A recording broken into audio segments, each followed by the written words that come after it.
We're learning new details about one of those deadly U.S. strikes on alleged drug boats in the Caribbean. Sources tell CNN the U.S. military carried out a follow-up strike on September 2nd after becoming aware of survivors in the water. The sources tell us that prior to the strike, Secretary of Defense Pete Hegseth had ordered the military to ensure everyone on board was killed. People briefed on the, quote, double tap strike say they're concerned that it could violate the law of armed conflict, which prohibits the execution of an enemy combatant who is taken out of the fight due to injury or surrender. Now, since September, as you're seeing on your screen here, the U.S. military has carried out at least 21 known strikes on suspected drug trafficking boats, killing at least 83 people. Officials have also acknowledged, though, not knowing the identities of everyone on board before they are struck. And this development comes as President Trump says the U.S. military will soon begin land strikes on alleged drug trafficking networks in Venezuela. I want to bring in Beth Stanner, a CNN national security analyst and former deputy director of national intelligence. Thank you for taking the time. I just want to start with getting your reaction to the reporting we have here that double tap strikes were ordered to make sure everybody on board was killed. Right.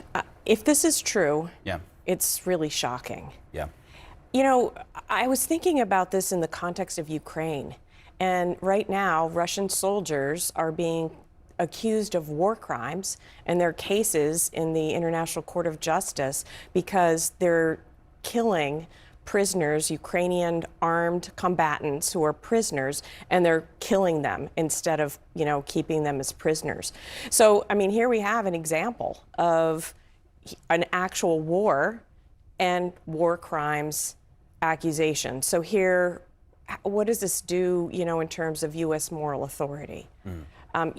There's reporting this week of Israel of IDF soldiers killing Palestinian prisoners, Hamas prisoners. How can we go to Israel and say, like, you shouldn't have done that? Or Russia? Yeah. This arena we've been talking a lot about Venezuela on a number of fronts. Obviously, there are these efforts that the administration says they're going after drug trafficking boats. There is the not so subtle pushes against Nicolas Maduro that President Trump has been leading. But the president also says that land action would now be part of the administration's effort to deter Venezuelan drug traffickers. I just wonder what you think about that threshold being crossed here. It's a big threshold, yeah, right? I mean, right now we're in international waters, but when you're talking about strikes in a sovereign country against, these are drug traffickers, bad people, but it is still in another country. And so there usually has to be a justification. And there is a process for that. You can get authorization for use of military force from Congress that helps on that. But there's an entire international legal system too. And that's what people are worried about, kind of in this context of the video that the Democratic senators put out recently about defying illegal orders. And the question about whether people who are conducting them could be subject to being prosecuted. Yeah. So I think that there's a lot involved here. I do wonder, though, whether President Trump actually will do it or whether we're just kind of in this game of chicken. I was thinking about this because he has this quote that he said in another context about, waiting until the very last minute to make a decision about conducting such an activity because, in war, things change. That's the quote. And so, sometimes, we don't really know where we're either up to that line of the last minute or whether we're still in this kind of pressure campaign trying to see if something will happen inside Venezuela, whether this kind of pressure will generate activity to oust Maduro. Well, I was going to say a lot of people are looking at, okay, is this all part of an encroachment effort to oust Nicolas Maduro, who President Trump has said his days are numbered. Earlier this week, the president designated Venezuelan President Nicolas Maduro and his government allies as members of a foreign terrorist organization. I just wonder, we've got these individual sort of storylines popping up. What do you see as the bigger picture here? Is the bigger picture to try and get Maduro out of office? I mean, I think sure. I think, Lindsey Graham has said as much, very close to the president. I think that that's where we are. But I don't think that necessarily means that he's willing to use military force directly in terms of trying to do that, whether to snatch him or to kill him.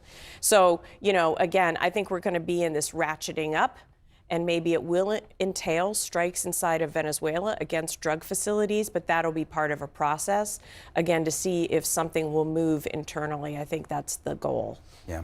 Beth Sanner, always appreciate your insight, especially on a story like this. Thanks for being here. Thanks, Omar. Of course. US President Donald Trump appears to be preparing for a new phase of military action against Venezuela that includes taking action on land. In recent weeks, you've been working to deter Venezuelan drug traffickers, of which there are many. Of course, there aren't too many coming in by sea anymore. People aren't wanting to be delivering by sea. And we'll be starting to stop them by land also. The land is easier, but that's going to start very soon. Well, that announcement happened just hours after the US sent more military firepower to the region.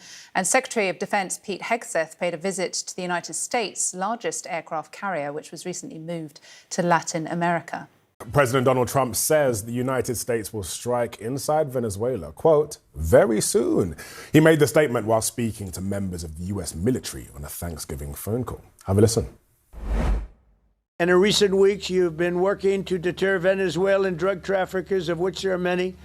Of course, there aren't too many coming in by sea anymore, if you probably noticed that. We'll be starting to stop them by land also. The land is easier, but that's going to start very soon. We warn them, stop sending poison to our country. The US has killed more than 80 people in strikes on alleged drug trafficking boats in the Caribbean. The administration has offered no proof that the vessels were actually carrying drugs. Alejandro Velasco is a historian and associate professor at NYU. He's joining us from Amherst, Massachusetts. Thank you so much for being here. How are you doing? Good. Thanks so much for having me. Thank you for being here. Let's get into this. President Trump says the US is preparing to stop Venezuelan drug traffickers by land very soon. How seriously should we be taking this language? And what does it signal about a possible shift in strategy? That's a great question. The reality is that over the past 2 weeks, what we've seen is very contradictory discourse coming out of the White House and, in fact, other members of the administration. We have some hawkish elements every day seeming to either leak or directly state that they seek greater intervention in Venezuela directly. And of course, we just had the recent naming designation of the so-called Cartel de los Soles as another escalation into that end. On the other hand, Trump has also said that he's not really interested in necessarily in intervention. He wants to talk with Maduro. Maybe there's room for negotiation.